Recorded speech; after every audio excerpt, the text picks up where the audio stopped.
In this video we show you how to use Pro100 Design Software for kitchen layouts.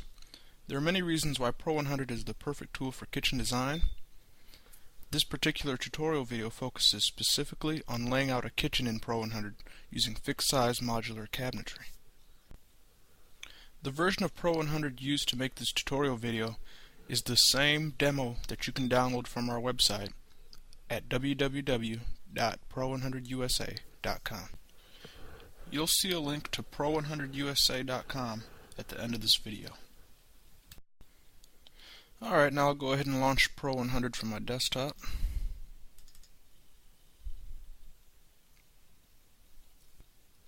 You'll notice that I can start a new project, or I can start a new project from template, and I'm going to explain that a little bit.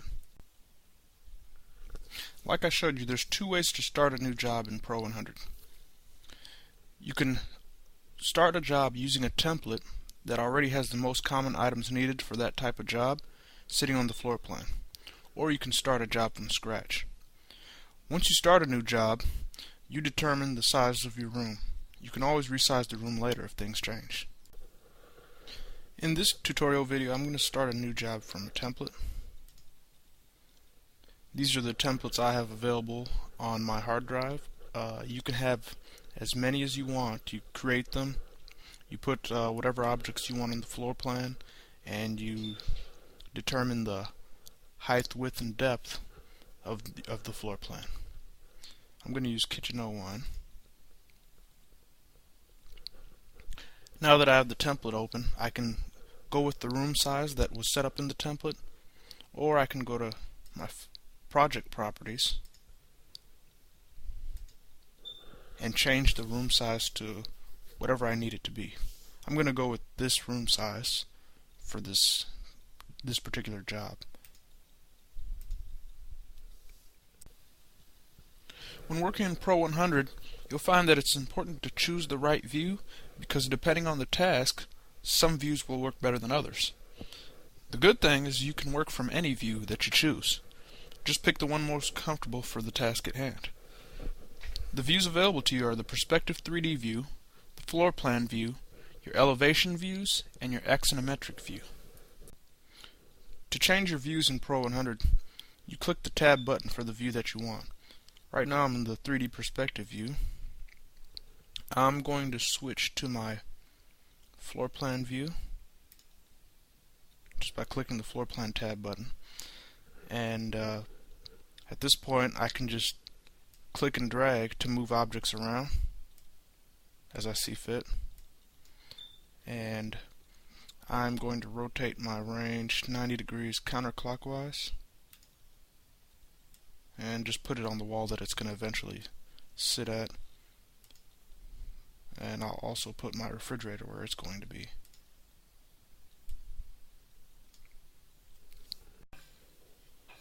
After you've finished arranging the items that were included with your template, you may find that you need additional objects for your project, but you need to pull these objects from your catalog or library. You can add objects to your project or move objects in any of Pro100's available views. Once you've determined the easiest view to use when adding a particular item, navigate to the correct folder and drag that object into your project. You may hear me using the word library and the word catalog throughout this video. I use those interchangeably, so whenever you hear either one, I'm talking about the same thing. The first thing I'm going to do moving forward is to place the window on the north wall.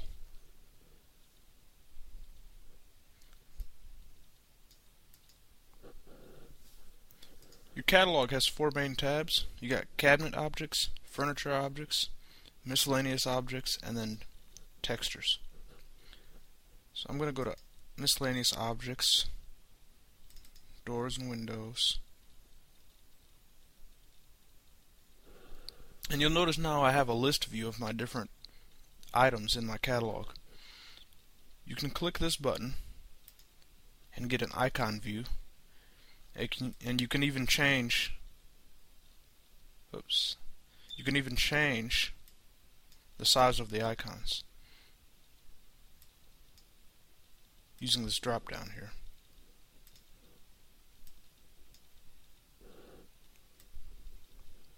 So I'm going to scroll down and find my window.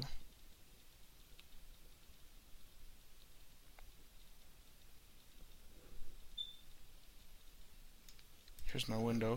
Now I'm going to go to my north wall elevation view to bring the window in, because that's the easiest view for me to place my window with. Then I'll right click the window, go to dimensions, and put in the size of the window. The window is 32 inches wide, 36 inches tall. I'll go ahead and apply that. I'll also key in the position of the window, which is 80 inches from the left and 48 inches from the bottom. I'll apply that. Now I'll just kind of recap what just happened here. There's two ways to move an object on the floor plan depending on how precise you need to be when positioning it.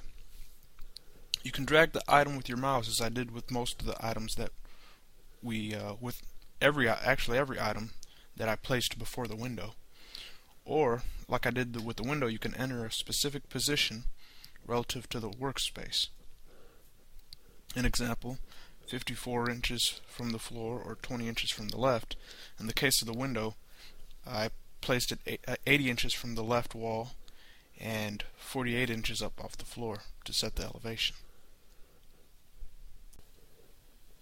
At this point in the video, I'm going to work on the north wall and place all the objects that are going to be on it. I'm going to start with my base cabinets.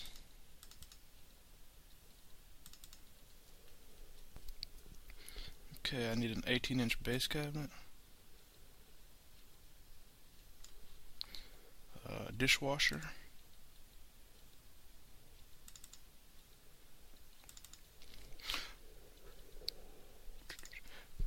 now something to pay attention to is when I'm pulling these items out of the catalog, I can drop them in from above the ceiling or below, or I can bring them up from below the floor so that I don't run into anything.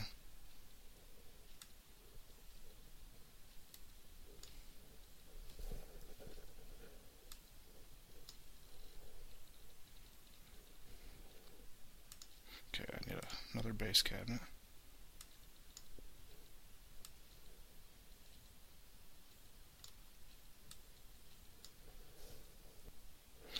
Now I'll work on my uppers. Go back to my list view.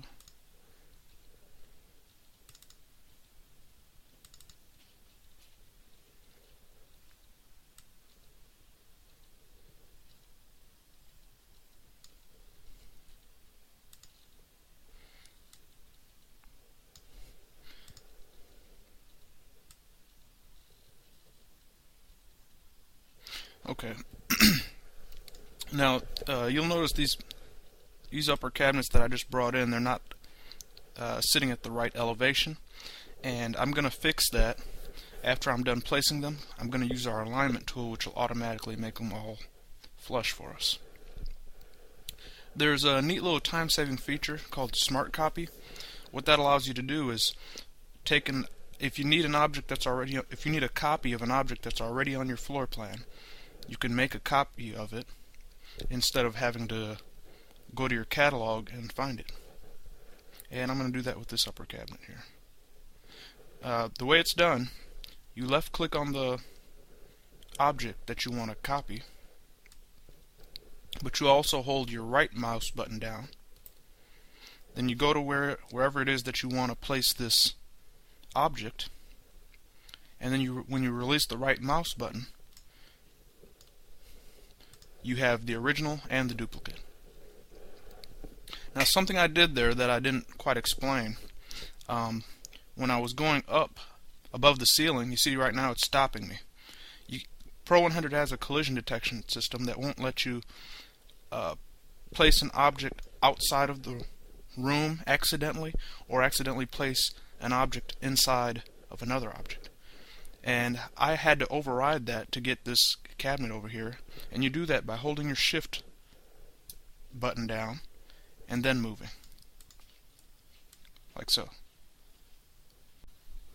Now we're going to use the alignment tool. To start with, you hold your shift key and select the first cabinet, like I have this one selected, and then you select your second and third cabinet, or however many, and the last cabinet you select is going to be used as a reference to align the others. So in this case, it's this corner cabinet. Now I'll go up to my alignment tools. You have align lefts, align rights, align tops, bottoms, fronts, and backs. In this case, I need to align my tops, and they're aligned. Now I'll add a backsplash to my countertop. So I'm going to go to the top of my cabinets directory. I'll go to Countertops and select the 4-inch backsplash. And I'm going to have to use my shift so that I can turn off the collision detection temporarily.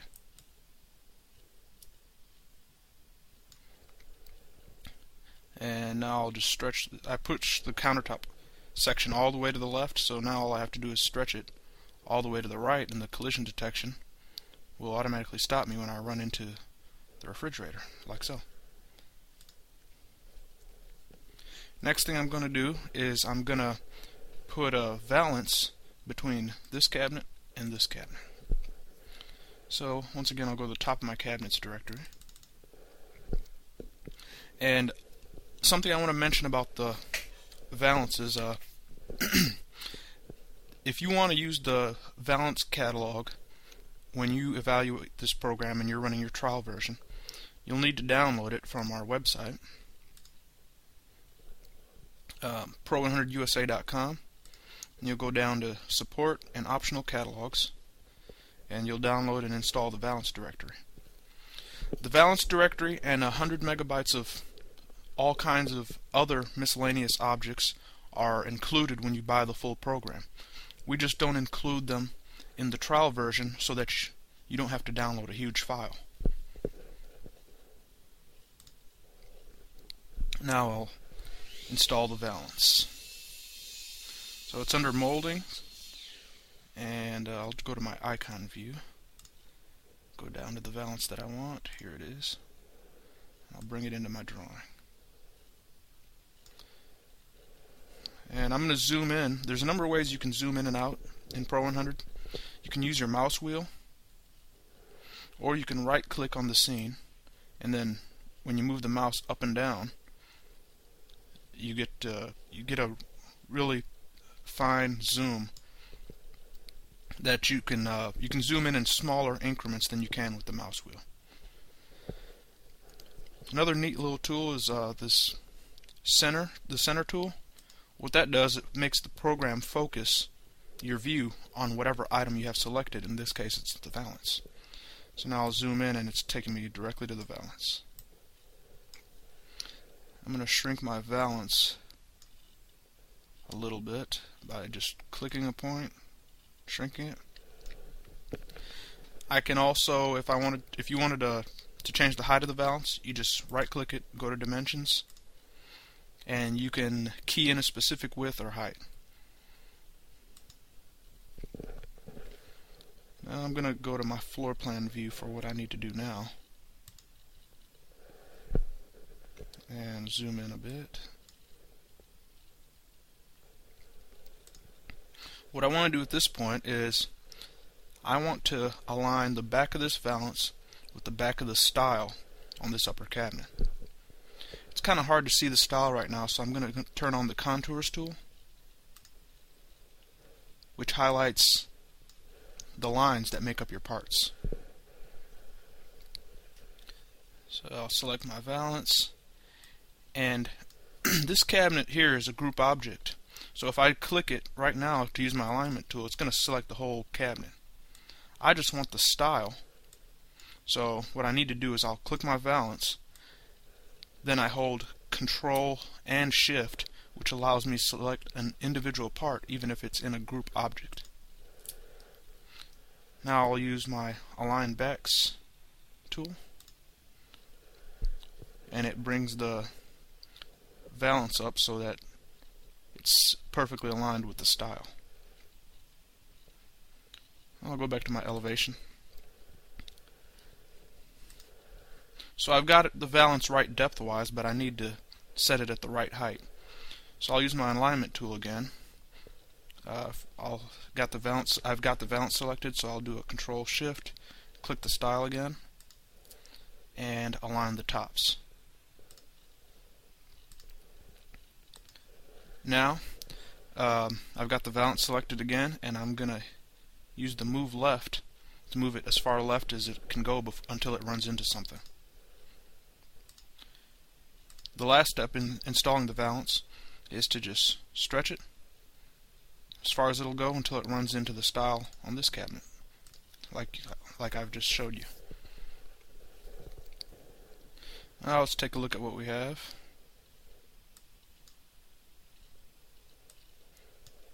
I've placed all the objects that I wanted to place on the north wall. Let's take a look at the 3D perspective. Let's take a look at the west wall. To go to the west wall, I just click the west wall tab. It takes me to the elevation for the west wall. Now I'm not gonna do the west wall in the video, because I've already showed you how it's done. The same techniques I used on the north wall are applied to the west wall. So I'm just going to go ahead and work on the west wall in the background, and then once I'm done, we'll continue and I'll show you the other features of the program.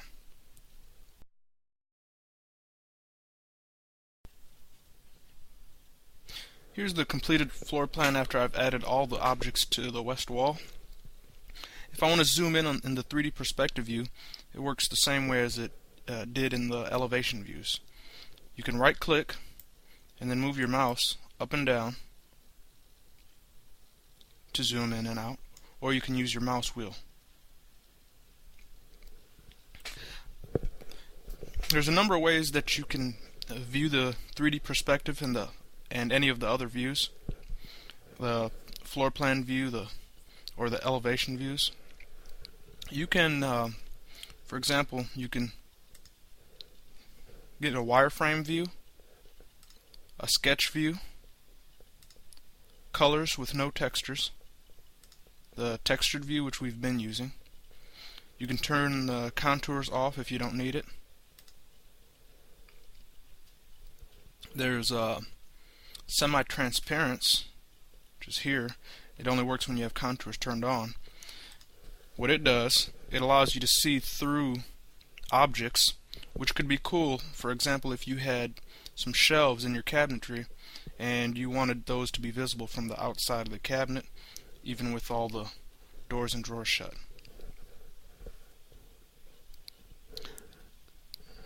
Turn that off. There's also shading, which is important.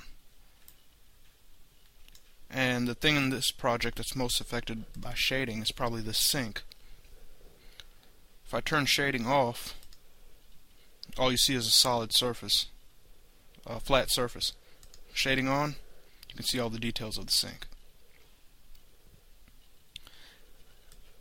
Anti-aliasing is important because, and I'll use this tall cabinet as an example.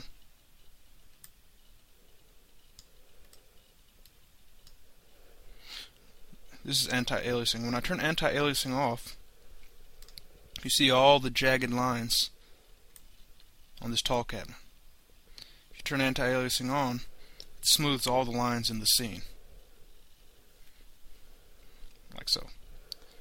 Photorealism allows you to add lighting effects to your design. You might want to add under cabinet lighting, for example, or you might want to put a light under this range hood. And those are all the tools that are available to you as far as changing the way that you're viewing the 3D perspective view, floor plan, or any of the other views. Axonometry, the axonometric view, gives you a kind of a split between a two-dimensional and a three-dimensional view, because all the surfaces that are facing you appear to be flat, but at the same time you can see the whole scene. One other thing about the different views is you can choose to close your catalog or whatever other items you might have open on the side of your view. You might have your catalog open, structure, price list. You can close that out, and then your whatever view you happen to be using at the time, whether it's the 3D perspective or in this case axonometry, it goes all the way from the left of the program to the right side. If you have a large display running a high resolution, you probably wouldn't even need to close your catalog because you'd already have enough screen real estate. And I'm going to explain screen resolutions a little bit now. When I closed my catalog to make sure that the 3D perspective view covered the full width of my screen, I did so because I'm running a low video resolution on the computer that I'm recording this video on. The minimum recommended screen resolution for Pro 100 is 800 by 600. There is no maximum resolution. If you have a very large display running a high or widescreen resolution, Pro 100 will scale with no problems. This video tutorial was recorded at 800 by 600 to keep the size down for the internet. If you want, you can check out the gallery at www.pro100usa.com to see different types of jobs that were designed in Pro 100. The next thing we'll cover is textures and how you apply those to different surfaces in Pro 100. A texture in Pro 100 is a JPEG file, and you can apply the same JPEG files to any surface, whether it's a cabinet door, a wall covering, tile flooring, or any other type of surfaces. Scanned images, digital pictures, or images found on the internet can all be used as coverings. All you have to do is save the image in the JPEG format, then place it into the correct Pro 100 directory. Images can be applied to a surface by simply dragging and dropping. I'm going to use my flooring as the first example to show you how textures are applied to a surface. Okay, now I need to turn my catalog back on.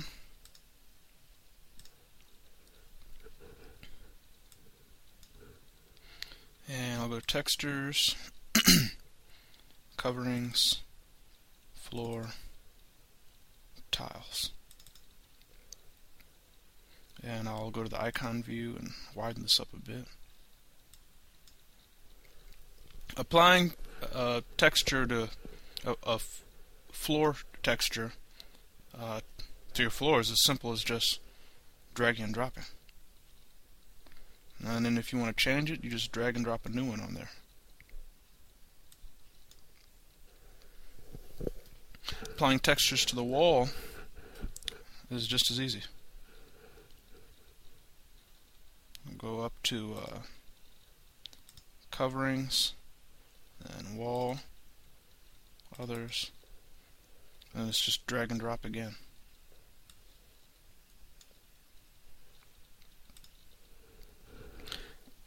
My grid is a little bit visible there, so I'm going to turn off my grid.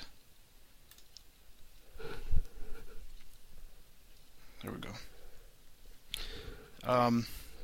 Countertops, just as easy.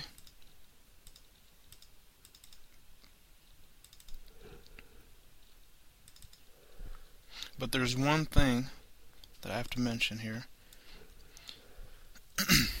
If I turn my contours on, you'll see that this project has many different pieces of countertop. And if I was just drag and drop this Blue Ridge countertop texture onto this corner cabinet, it's only going to change that specific piece of countertop. So I'm going to undo that and show you how it's supposed to be done.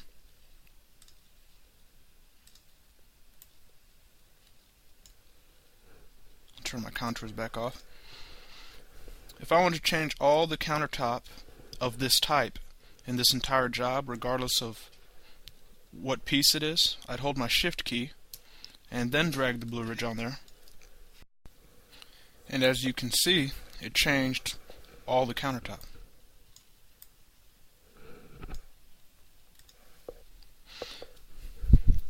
And then say I want it to be Aurora now. Just hold my Shift key. Doesn't matter which piece of countertop I drag the new style of countertop onto. It's going to change all of them as long as I'm holding my Shift key. If you want to change cabinet doors and drawer fronts, it's really easy to do too. Just go up to the top of my textures directory and choose the list view. Go to my kitchen door depot, maple shaker. And I'll do this for my west wall elevation.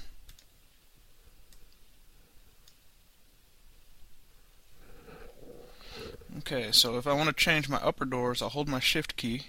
I'll go to my icon view so you can see the door and drawer styles better. So I hold my Shift key and drag the door style into one of my upper doors. Changes all the upper doors. If I want to do it for bases, hold my Shift key and drag door style into one of my base doors.